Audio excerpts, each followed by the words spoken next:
सध्या राष्ट्रवादी काँग्रेसचे प्रवक्ते नवाब मलिक पत्रकारांशी संवाद साधतात. आपण थेट जाऊयात. त्यांच्या पब्लिसिटीसाठी बरेचसे कार्यक्रम ते आयोजित करत आहे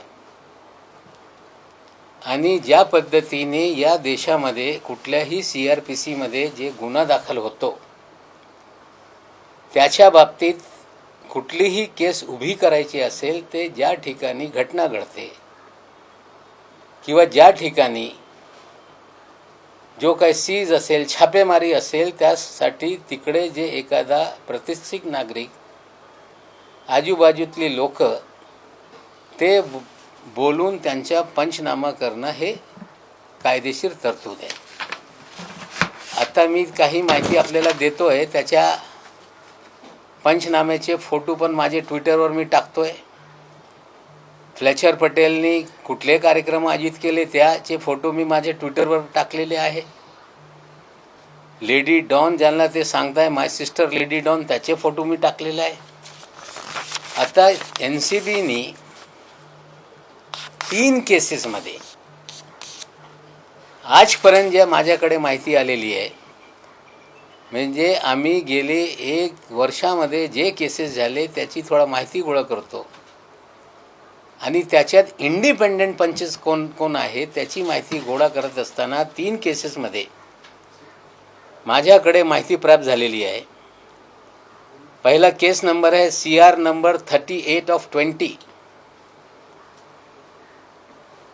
जे सर्च ऑपरेशन करण्यात आला, रेड करण्यात आली, तिथे मालमत्ता बरामद करण्यात आला. त्याच्यात 25 नोव्हेंबर 2020 साली हे पंचनामा करण्यात आला. या पंचनामेमध्ये फ्लेचर पटेल हे पंच आहे. चांगलं आहे, प्रतिष्ठित नागरिक आहे, त्याला पंच करण्यात आला हे आम्ही स्वीकार करतोय. मग पुन्हा एक केस नंबर आहे CR नंबर 16/20, 9 डिसेंबर 2020 साली जे सर्च ऑपरेशन झाला त्याच्यात पण फ्लेचर पटेल हे पंच आहे. मग आणखीन एक पंचनामा आहे CR नंबर 2/21, 2 जानेवारी 2021ला हे रेड करण्यात आली, त्याच्यात पंचनामा करण्यात आला, त्याच्यात पण पंच हे फ्लेचर पटेल आहे. म्हणजे इंडिपेंडेंट पंच यांच्या फॅमिली फ्रेंड असताय की हे प्रश्न निर्माण होत आहे. इंडिपेंडेंट पंच तुम्ही सांगताय, तुमचे जवळची लोक हे पंचनाम्यामध्ये पंच निर्माण करताय, म्हणजे हे सगळे पंचनामे, ही सगळी कारवाई हे ठरून केली काय हे याच्यातून स्पष्ट होते.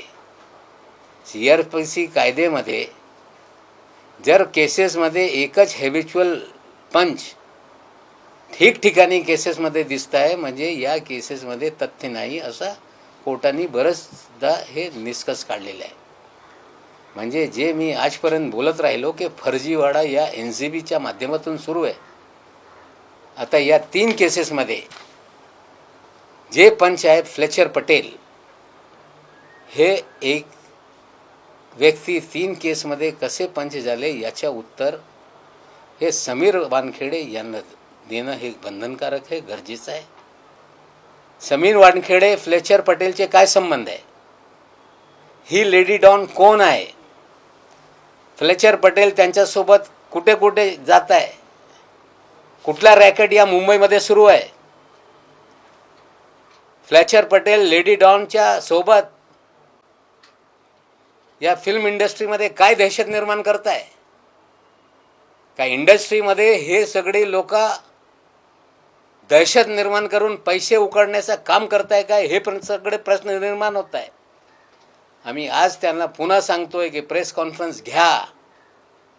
2 प्रेस कॉन्फरन्स झाल्यानंतर खुलासा ज्ञानेश्वर सिंगजींनी केलेला आहे. त्यांनी सांगितलं होतं की नवाब मलिक प्रेजुडिस आहे, त्यासाठी हे ते प्रेस कॉन्फरन्सेस घेत आहे. त्यांनी सांगितलं होतं की आम्ही इंडिपेंडेंट पंच असतो. हा फ्लेचर पटेल हा पंच तुमचा हा इंडिपेंडेंट आहे काय? केवळ तुम्ही ठरून केसेस खोटे करताय, घरातली माणसं पंच करताय, लोकांना फसवताय, आणि या फिल्म इंडस्ट्रीमध्ये या फ्लेचर पटेल आणि लेडी डॉनच्या माध्यमातून काय उद्योग सुरू आहे याचा खुलासा पुन्हा आज प्रेस कॉन्फरन्स घेऊन या NCBने केलं पाहिजे, ही आम्ही मागणी करतोय. नावाबाई, तुम्हाला वाटतं की फ्लेचर पटेलच्या माध्यमातून अशा पद्धतीनं पैशांसाठी हे सगळं केलं जातं? आता लेडी डॉन कोण आहे याच्या उत्तर त्यांनी दिलं पाहिजे. लेडी डॉन फिल्म इंडस्ट्रीमध्ये काय करते याची पण माहिती आपण स्वतः गोळा करा. म्हणजे आम्ही जे प्रश्न निर्माण करतोय की independent panch how it can be a family friend of a officer, हे सगळे प्रश्न आहे. आता खुलासा ते प्रेस कॉन्फरन्स घेऊन करत राहिलेले. मला अपेक्षा आहे या बाबतीत पण ते प्रेस कॉन्फरन्स घेऊन खुलासा करतील. सर, फोटोमधनं असं कुठेतरी दिसतंय की त्या ज्या लेडी डॉन म्हणतायत त्या समीर वानखेडेंच्या बहीण किंवा त्यांचे नातेवाईक दिसत आहेत. नाही, आता हे लेडी डॉन सिस्टर असंच मला हे सगळं दिसलेलं आहे. पण काही लोक मला बोलत आहे की हे ॲड्व्होकेट आहे, लॉ फर्म यांचा आहे, चित्रपट सेनेच्या एका राजकीय पक्षाचे ते नेते आहे. फिल्म इंडस्ट्रीमध्ये बरेचसे लोक त्यांच्या ऑफिसमध्ये हजेरी लावत असत आहे. वानखेडे हे फिल्म इंडस्ट्रीला टार्गेट करत आहे. हे फ्लेचर पटेल, लेडी डॉन, हे कुठला नेक्सेस आहे मी काय बोलू शकत नाही. जेव्हा माहिती येईल त्याच्या बाबतीत, या नेक्सेसच्या बाबतीत पण पर्दाफाश करू. नाही, पण हे अशा पद्धतीनं पंच एकच वापरून ह्या ज्या कारवाया केल्या जातात, प्रत्येक ठिकाणी या पंचाला बोलवून अशा पद्धतीनं कारवाया केल्या जातात असं तुमचं म्हणणं आहे? नाही, निश्चित रूपाने पंचनाम्याची एक पद्धत आहे. एकच व्यक्ती प्रत्येक केसमध्ये जर पंच असेल तर हे केसेस खरे आहे की खोटे हे कोर्टामध्ये प्रश्न निर्माण होत आहे.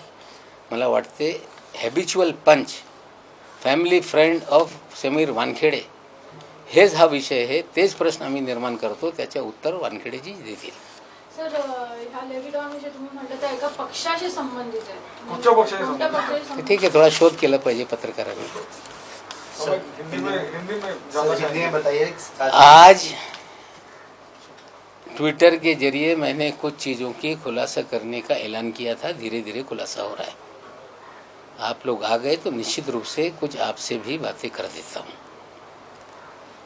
जिस तरह से 6 तारीख को हमने प्रेस कॉन्फ्रेंस की, प्रेस कॉन्फ्रेंस के बाद हमने ये बताया कि जो क्रूज पे रेड की कहानी गढ़ी गई ये फर्जी थी. इस रेड के दौरान 2 व्यक्तियों के हमने तस्वीरें जारी की. जो एक सेल्फी वायरल हुई थी, वीडियो वायरल जो हमने जारी की, उसमें एक व्यक्ति जो फरार मुजरिम है KP गोसावी, वो आर्यन खान को घसीट के ले जाते हुए हमने वीडियो जारी किया था. हमने मनीष भानुशाली का भी वीडियो जारी किया था, जो मर्चेंट नाम के तथाकथित आरोपी को हैंडल कर रहे थे. उसके बाद एक वीडियो हमने जारी किया था कि ये किस तरह से धड़ल्ले से NCB के कार्यालय में आ रहे जा रहे हैं. उसके बाद एक सीनियर अफसर ज्ञानेश्वर सिंह जी ने प्रेस कॉन्फ्रेंस लेके कुछ हमारे सवालों के जवाब ना देते हुए अपनी बातें रखी थी. पहले तो मेरे बारे में कहा था कि वो प्रिजुडिस है, उनके कुछ कारण हो सकते हैं, दामाद की तरफ इशारा था. उसके बारे में भी कोर्ट के सारी जानकारी मैंने आपके सामने 14 तारीख के दिन रखी है. इसलिए रखी कि लोगों ने दामाद के सवाल खड़े किए थे. और उसी दिन ज्ञानेश्वर सिंह जी ने ये कहा था कि ये दोनों हमारे इंडिपेंडेंट पंच हैं. 2 तारीख से पहले इन लोगों को हम नहीं जानते. हम प्रोफेशनलिज्म से काम करते हैं, फिर इन्वेस्टिगेशन होता है और उसके बाद 3 लोगों को छोड़ने की हमने बात की. वीडियो रिलीज़ किए, पॉलिटिकल कनेक्शन हमने बताया. उन्होंने कहा 3 नहीं 6 छोड़े, कौन छोड़े आज तक बता नहीं पाए. सवाल इंडिपेंडेंट पंचों को लेके ही हम आज खड़ा कर रहे हैं. फ्लेचर पटेल नाम का व्यक्ति कौन है, इसका जवाब समीर वानखेड़े जी को देना होगा. ये फ्लेचर पटेल, उसने अपने सोशल मीडिया अकाउंट पे एक तस्वीर डाली है जिसमें माई सिस्टर लेडी डॉन के नाम से एक पोस्ट की है, जिसमें वो महिला कौन है इसका जवाब वानखेड़े जी दें। हम आपको बताते हैं कि कोई भी सीआरपीसी हो, क्रिमिनल केसेस हो, देश में एक पंचनामा किया जाता है कि अगर कोई सीजर है तो क्या पकड़ा गया, उसे सील किया जाता है। उस पर भी बहुत सारे सवाल हमने खड़े किए थे। और एक इंडिपेंडेंट व्यक्ति उसी जगह पे कोई मिल जाए जिसको वहाँ पे गवाह पंच बना के पंचनामा किया जाए। लेकिन ये फ्लेचर पटेल साहब, जो वानखेड़े साहब के करीबी नज़र आते हैं, उनका महिमा मंडल करने में व्यस्त नज़र आते हैं, वे एक महिला के साथ अपने फेसबुक पे लेडी डाउन करके फ़ोटो डालते हैं। आपको बता दें कि एक केस नंबर है CR नंबर 38/20, जिसमें 25/11/2020 में कार्रवाई की गई, दबिश दी गई या छापा मारा गया। उसमें फ्लेचर पटेल ये पंच गवाह करके उस केस में हैं। उसके बाद दूसरा एक केस है CR नंबर 16/20, जो 9/12/2020 को छापेमारी हुई, उसमें भी वो पंच है, विटनेस है। तीसरा एक मामला है CR नंबर 2/21, 2 जनवरी 21 के दिन छापेमारी की गई, उसमें भी वो विटनेस और पंच है। सवाल हम खड़ा कर रहे हैं, क्या किसी अधिकारी के पारिवारिक मित्र का पंच होना ये कितने हद तक सही है? क्या वही व्यक्ति 3 अलग अलग केसों में, जो आज तक हमें पंचनामा प्राप्त हुआ है, हम उस पर और काम कर रहे हैं, वो पंच है, क्या ये कानूनी रूप से सही है? सवाल उठता है कि परिवार का एक दोस्त जो खुलेआम अपने सोशल मीडिया में चीज़ों को डालता है, जो अधिकारी का महिमा मंडल करता है, वो 3 केसेस में पंच है, तो ये सारे केसेस बनाए गए क्या जिस वक्त छापेमारी की गई, क्या उस इलाके में कोई व्यक्ति नहीं था? इंडिपेंडेंट पंच क्यों नहीं मिला? पारिवारिक मित्र को पंच क्यों बनाया गया? ये सारी चीज़ें दर्शाती है कि सारा ये हैबिचुअल पंच इनके अपने हैं। मामले फर्जी बनाए जाते हैं, अपने ही लोगों को विटनेस और पंच बनाया जाता है, और लोगों को, जैसे कि मैंने पहले भी क्लेम किया कि फर्जीवाड़ा एनसीबी के जरिए चल रहा है। 2 प्रेस कॉन्फ्रेंस के बाद एनसीबी ने प्रेस कॉन्फ्रेंस ली।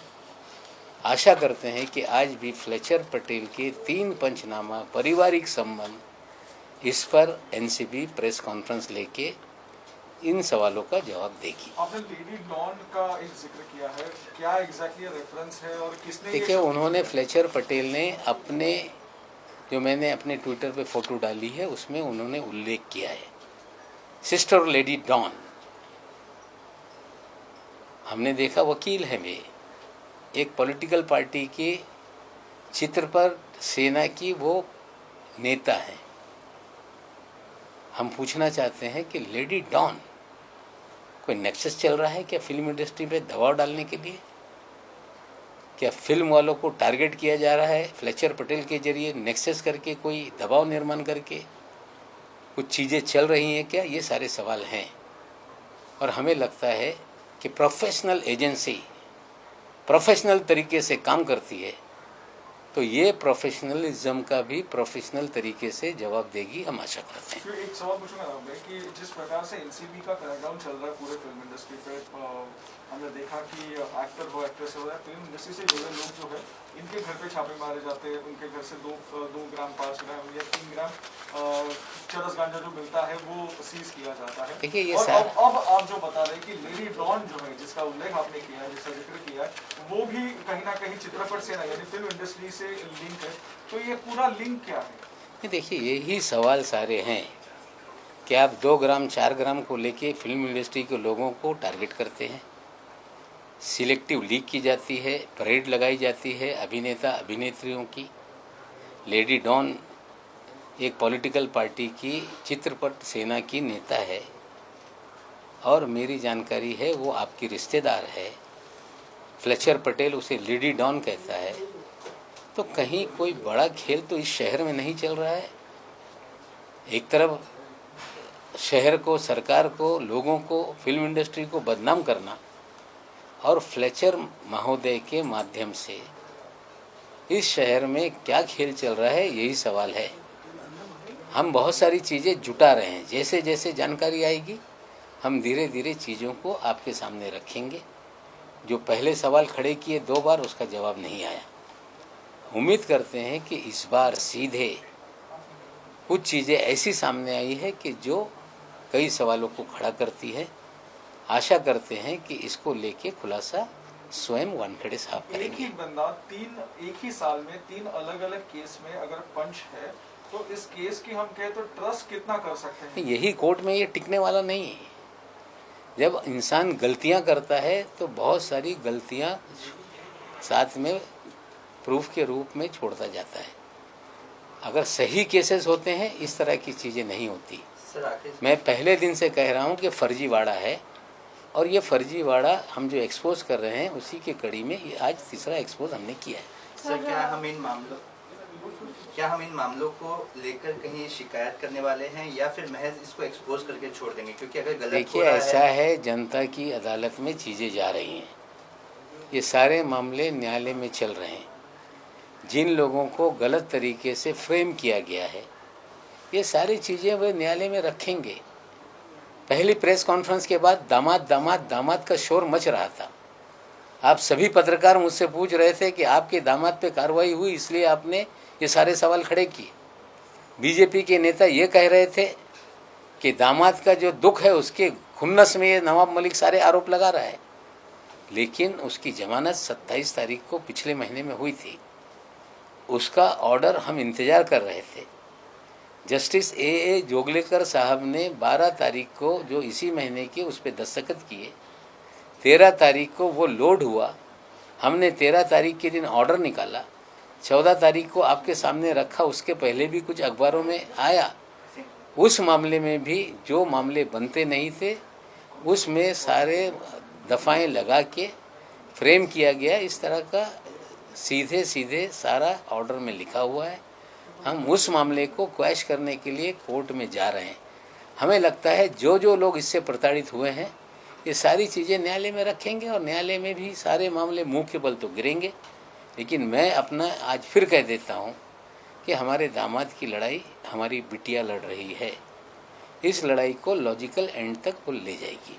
भाई, एक वेगळा प्रश्न आहे की देवेंद्र फडणवीस, माजी मुख्यमंत्री देवेंद्र फडणवीसांचं म्हणणं आहे, जर आम्ही एजन्सीचा गैरवापर केला असता तर अर्ध मंत्रिमंडळ जे आहे ते तुरुंगात असतं, आणि हे सगळ्यात भ्रष्ट सरकार आहे की त्यांनी सॉफ्टवेअरच तयार केलेलं आहे, दलाली करत आहेत ते बदलण्यामध्ये। असं आहे की अर्ध मंत्रिमंडळ सांगताय पूर्ण टाका ना। जर गैरवापर सत्तेचा करायचा असेल तर कितीही लोकांना तुम्ही तुरुंगात टाकू शकता, पण आम्ही घाबरत नाही। पण भ्रष्टाचारचा आरोप करत असताना त्यांनी सावधपणे आरोप केले पाहिजे। 100 चुहे खा के बिल्ली हज को चली। आता बरेचसे उंदीर आम्ही आता पुढे बाहेर काढू। धन्यवाद। नवाबाई, त्यांनी असं त्यांचं म्हणणं आहे की संघराज्य पद्धतीच्या संदर्भात काल मुख्यमंत्र्यांनी जो विषय मांडला, तर कुठतरी ही घटना विरोधी कृत्य आहे का, की अशा पद्धतीने आम्ही घटना बदलू देणार नाही? तुमचं काय भूमिका आहे? निश्चित रूपाने राज्यांचे अधिकार, जिथे विरोधकांचं सरकार आहे, केंद्र यंत्रणेचा वापर करून त्यांना बदनाम करणे, खोटे केसेस टाकणे, यंत्रणेच्या माध्यमातून एक दबाव निर्माण करणे, जे सनदी अधिकारी आहे ज्यांच्या सगळ्या PMO मध्ये IAS असतील, IPS असतील, त्यांच्या सगळा रिपोर्टिंग कंट्रोल त्या कार्यालयात असतो, त्या अधिकाऱ्यांवर दडपण आणणे, दबाव आणणे आणि सरकारला कुठेतरी अडचणीत आणण्याचा खेळखंडोबा हा देशभर सुरू आहे, विशेषकर बंगाल आणि महाराष्ट्रामध्ये। काल मुख्यमंत्री महोदयांनी बाल लाल पाल हे वाक्य वापरून सांगितलेलं आहे की जेव्हा देशामध्ये संकट होता